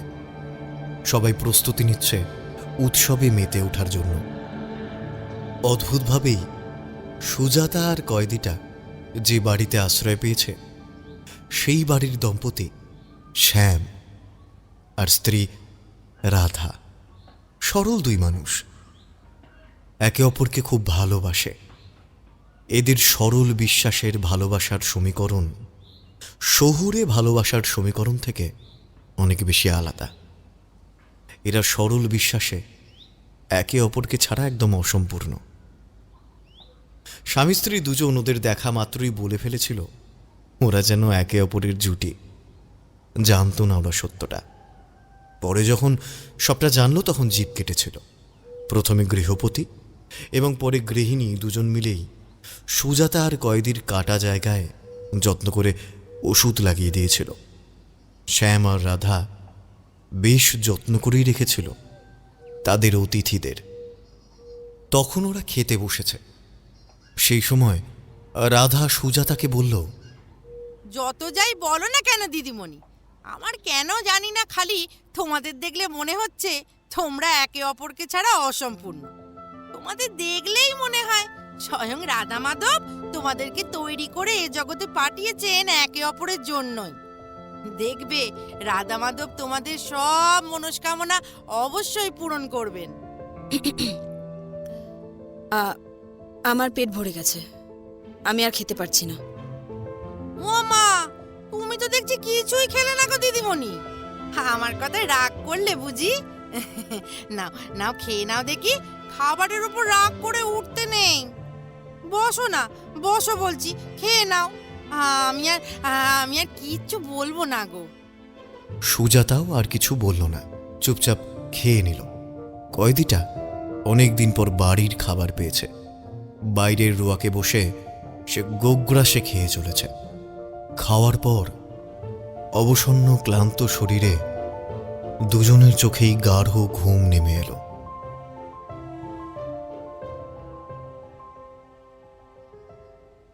পরের দিন সকালবেলা চলে যাওয়ার সময় সুজাতার হাতটা চেপে ধরল রাধা। আর গ্রামের আরও অনেকে খুব জোরাজুরি করল আজকের দিনটা থেকে যেতে, কারণ আজ দোল উৎসব। প্রথমটায় সুজাতা রাজি না হলেও পরে যারা ওকে বিপদে আশ্রয় দিয়ে সাহায্য করেছে, অন্ন দিয়েছে, তাদের প্রতি কৃতজ্ঞতায় রাজি হয়ে গেল। সুজাতা রাজি হতে রাধা খুব খুশি হল। হাসতে হাসতে বলল, ও দেখেছো, একদম বলতেই ভুলে গেছি, আজকে তো দোল। আজই তো রাধা তার ভালোবাসার মানুষের হাতে মনের রঙে রাঙিয়েছিলেন নিজেকে। আর এই দোলের দিনে আমাদের এখানে ওই যে মন্দিরটায় বড় করে ধুমধাম করে পুজো হয় রাধা মাধবের। তোমাদের নিয়ে যাব, নিজের চোখে সব দেখবে। হ্যাঁ, অবশ্যই। স্নান সেরে সুজাতা রাধার দেওয়া একটা শাড়ি পরে নিল। হালকা হলুদ রঙের শাড়িতে সুজাতাকে দেখতে অপূর্ব লাগছিল। মনে হচ্ছিল এক টুকরো মিষ্টি রোদ।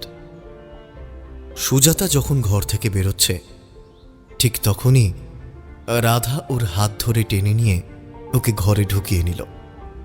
আর এক প্রকার জোর করেই ওর কপালে একটা ছোট্ট কালো টিপ পরিয়ে দিল। আর হাতে আকাশরঙা নীল কাঁচের চুড়ি পরিয়ে দিল। চোখে কাজল টেনে দিল, কানে দুল পরিয়ে দিল। ঘন কালো চুলগুলো খোঁপা করে তাতে জুঁইয়ের মালা জড়িয়ে দিল। রাধা বলল, এই তো দেখো আমাদের দিদিমণিকে কত সুন্দর লাগছে, মনে হচ্ছে একটা নতুন বউ। সবই ঠিক আছে, শুধু ওই মাথার সিঁথি জুড়ে লাল সিঁদুরখানা থাকলে আরো আরো বেশি সুন্দর লাগতো। কেন জানে না, গ্রামের একজন সাধারণ অশিক্ষিত বধূর কথাটা শুনে সুজাতার কিছুতেই রাগ হলো না। ও লজ্জায় চোখটা নিচু হয়ে গেল। নিজের মনে মনে একটা যন্ত্রণা ভেসে উঠল। এরা তো আর জানে না যে আর কোনো দিন ওই লাল রং আমার সিঁথিতে উঠবে না, কারণ যে মানুষটা রাঙিয়ে দিত এখন সে এই জগৎ থেকে আমার থেকে শত যোজন দূরে। এই সিঁদুরের লাল রং এখন তার রক্তের লাল রং হয়ে আমার মনে লেগে আছে। আয়নায় নিজেকে দেখে নিজেই চিনতে পারল না সুজাতা। বারবার ও রক্তিমের মুখটা ভেসে ওঠে ওর কাছে। সে যেন ওর দিকে তাকিয়ে মিটিমিটি করে হাসছে। সুজাতার কি মনে হতে রক্তিমকে হাত দিয়ে ছুঁতে চাইল, আর তখনই যেন ভেতরটা তুমড়ে মুচড়ে গেল। এইবার আর দাঁড়িয়ে থাকতে পারল না, এক ছুটে বাইরে বেরিয়ে গেল। সুজাতা কিছুতেই সাজতে চাইছিল না, কিন্তু কি করবে, এদের যে মানাও করতে পারে না। বাইরে বেরিয়ে হাঁপাতে থাকে। হঠাৎ ওর কয়েদিটার কথা মনে পড়ল। সঙ্গে সঙ্গে ও ছুটে দেখতে গেল কয়েদিটা কোথায়, কিন্তু কোথাও ওকে দেখতে পেল না। তার মানে কি আবার পালিয়ে গেল না তো? নজরে রাখা উচিত ছিল ওকে, একদম ছাড় দেওয়া উচিত হয়নি। এখন কি করবে? একটা ঠকবাজ জোচ্চোরকে মোটেও বিশ্বাস করা উচিত হয়নি। এইসব ভেবে মাথা ছিঁড়ে যাচ্ছিল সুজাতার। এইবার কি উত্তর দেবে হেডকোয়ার্টারে? সে এতটা দায়িত্ব জ্ঞানহীন কাজ করেছে, সে কি উত্তর দেবে রক্তিমের কাছে? কিছুতেই তো কোনো দায়িত্ব সে পালন করতে পারেনি। দিশেহারা দৃষ্টিতে অসহায় হয়ে চারদিকে তাকাচ্ছিল। হঠাৎ করেই সুজাতা দেখতে পেল শ্যাম আসছে। শ্যাম কাছে এলেই সুজাতাকে জিজ্ঞাসা করল, আচ্ছা, আপনি কি কয়েদিটাকে দেখেছেন? ও ও কোথায়? ওকে তো আমি খুঁজে পাচ্ছি না। মাফ করবেন দিদিমণি, আমি তো জানি না, আপনি খুঁজে বের করুন। নিশ্চয়ই আশেপাশে কোথাও আছে, কোথায় আর যাবে। সুজাতা তখন ভীষণ রকম অস্থির, চারদিকে হন্যে হয়ে খুঁজে চলেছে। ঠিক সেই সময়ই ওর কানে ভেসে এলো, আমার ঘাড়ে কটা মাথা আছে ম্যাডাম যে আমি আপনার কাছ থেকে পালাবো? কথাটা শুনেই চমকে তাকালো সুজাতা। লোকটাকে দেখে সুজাতা চমকে উঠল। ম্যাডাম, আমি এখানে আপনার সামনে দাঁড়িয়ে। এটা কে? একে তো চিনতেই পারছে না সুজাতা। লোকটা তার সামনে দাঁড়িয়ে তার দিকে তাকিয়ে মিটিমিটি হাসছে। কি চিনতে পারছেন না ম্যাডাম? আমি আমি সুজাতা এইবার লোকটাকে ভালো করে দেখল, চোখ ফেরাতে পারল না। মুখ হাঁ হয়ে গেল। নকশা করা নীল রঙের পাঞ্জাবি পরা, সাদা চোস্তা পরা, গাল ভর্তি দাড়ি গোঁফ কিচ্ছু নেই, চুল সমান করে কাটা। ফুরফুরে হাওয়ায় তার চুলটা মহানন্দে দোল খাচ্ছে, আর মুখ ভর্তি দুষ্টু মিষ্টি হাসি নিয়ে ওর দিকে তাকিয়ে আছে সেই নোংরা অপরিষ্কার অগোছালো কয়েদিটা। আশ্চর্য, ও ঠিক দেখছে তো, নাকি সবই চোখের ভ্রম? বলছি ম্যাডাম, আমার ঘাড়ে কটা মাথা আছে যে পালিয়ে আপনার সঙ্গে পাঙ্গা নেব? তাহলে এতক্ষণ কোথায় ছিলিস? না বলে কোথায় গিয়েছিলিস? সুজাতার উত্তরে শুধু মাথা নাড়ালো কয়েদিটা। দিদিমণি, এতে ওর কোনো দোষ নেই।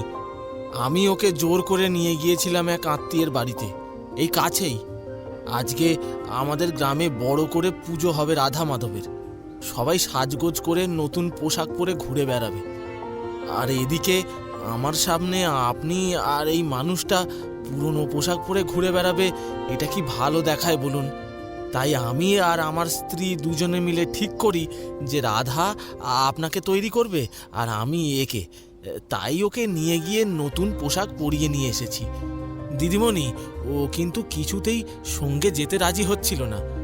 আমি তো সে আপনি আমাকে যা খুশি শাস্তি দিতে পারেন, আমি আপনাকে আটকাবো না। না, ঠিক আছে, এখন চল।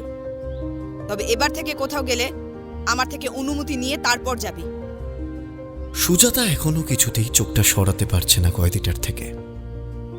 বারবার চোখ আটকে যাচ্ছে। কি অপূর্ব সুন্দর দেখতে একটা মানুষ! কি করে সম্ভব এরকম একটা জঙ্গলি খুনির মধ্যে একটা সুন্দর মানুষ কি করে লুকিয়ে থাকতে পারে? সুজাতা কেমন একটা ঘোরের মধ্যে চলে গিয়েছিল। হঠাৎ করেই কয়েদিটার স্বরে ওর সম্বিত ফিরল। কি হলো ম্যাডাম? কি ভাবছেন? চলুন। সুজাতা কিছু বলল না, শুধু মাথা নাড়ালো। তারপরে গিয়ে গেল ঘরের দিকে। এরপর রাধা আর শ্যাম সুজাতা আর কয়েদিটাকে নিয়ে চলল তাদের রাধা মাধবের মন্দিরে। সেখানে সবাই খুব আনন্দ করছে, একে অপরের গায়ে রং দিচ্ছে, গান হচ্ছে, সবাই পুজো দিচ্ছে। কিন্তু সুজাতার এইসব ভালো লাগলো না। ও কোনো রকমে ওর শরীর খারাপ লাগছে বলে সেখান থেকে চলে এলো। কিন্তু বাড়ির চৌকাঠ পেরোতে যাবে, ঠিক সেই সময় ওর মনে হলো কয়েদিটাকে তো ফেলে এসেছে। একটুও শান্তি নেই ওর জীবনে। ওকে শেষ দেখেছিল মন্দির থেকে বাড়ি ফেরার পথে আসার সময়। সুজাতা আবার বেরিয়ে পড়ল, সব জায়গায় হন্যে হয়ে খুঁজতে খুঁজতে অবশেষে একটা পুকুর পাড়ে এসে দেখল সেই পুকুর পাড়ের ঘাটের সিঁড়িতে বসে নিস্তেজ নিষ্কলুষ সবুজ স্থির জলটার দিকে নিষ্পলক দৃষ্টিতে কি যেন একটা দেখে চলেছে কয়েদিটা। সুজাতার মনটা কেমন যেন নরম হয়ে এলো। ও গিয়ে কয়েদিটার কাঁধে হাত রাখল। ধরফড়িয়ে চমকে উঠল কয়েদিটা। চটজলদি চোখের জলটাকে আড়াল করল, দুই হাত দিয়ে ভালো করে মুছে ফেলল। তারপর ওর দিকে তাকিয়ে সামান্য হাসল। হ্যাঁ হ্যাঁ ম্যাডাম, বলুন বলুন আপনি।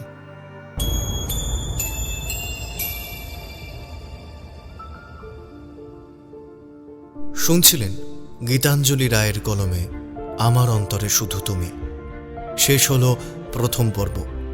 দ্বিতীয় পর্ব নিয়ে আমরা ফিরব আগামী রবিবার ঠিক দুপুর 1টায়, গল্পের দুপুর গল্পের আড্ডায়। শুনতে ভুলবেন না দ্য ডার্ক হর্সেস গল্পের দুপুর গল্পের আড্ডা। আর অবশ্যই গল্পটির সাথে জুড়ে থাকতে আমাদের চ্যানেলটি সাবস্ক্রাইব করে বেল আইকন প্রেস করে রাখবেন। আর কেমন লাগলো প্রথম পর্ব আমাদের অবশ্যই কমেন্ট বক্সে জানাবেন। দেখা হচ্ছে আগামী রবিবার ঠিক দুপুর 1টায়।